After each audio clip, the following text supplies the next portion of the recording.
지난 3일 이해찬 더불어민주당 대표가 주택시장 공급 확대를 재차 강조하는 등 주택정책 방향을 규제에서 공급으로 바꿔야 한다는 목소리가 늘어나고 있습니다.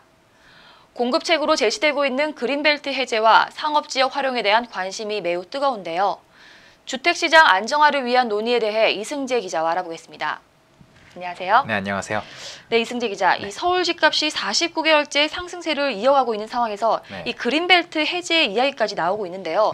이 정확히 어떤 계획입니까? 네, 국토교통부는 지난달 2022년까지 수도권 공공택지 목표량을 기존 30곳에서 44곳 이상으로 늘린다고 발표했습니다.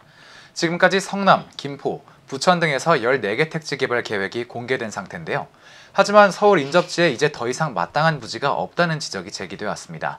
이에 따라 여권에서는 그린벨트 해제 논의가 본격화하고 있는데요. 서울시가 최근 긍정적인 반응을 보이면서 급물살을 타기 시작했습니다. 지난해 말 기준 서울의 그린벨트 면적은 150제곱킬로미터 정도로 서울 전체 면적의 25%에 해당하는데요. 이 중 강남구 세곡동과 서초구 내곡동, 은평구 불광동, 자유로 동쪽으로 고양시청에서 일산 신도시 구간 등이 해제 후보지로 거론되고 있습니다. 네, 그동안 국토부에서 이 서울시의 그린벨트 해제 요청을 해왔지만 곤란하다는 입장을 유지해 왔었는데요. 네, 맞습니다. 갑자기 이 제안을 긍정적으로 받아들이는 거 보니까 이 사태의 심각성을 느꼈나 봅니다.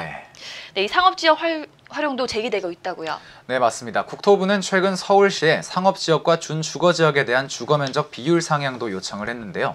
현재 이 지역에서 건축주가 주거면적을 늘리면 용적률에서 불이익을 받게 되어 있습니다.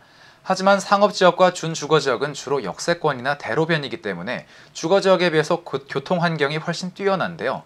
따라서 해당 규제가 풀릴 경우 수요자가 원하는 주택 공급이라는 측면에서 확실한 효과가 있을 거라는 분석이 나오고 있습니다.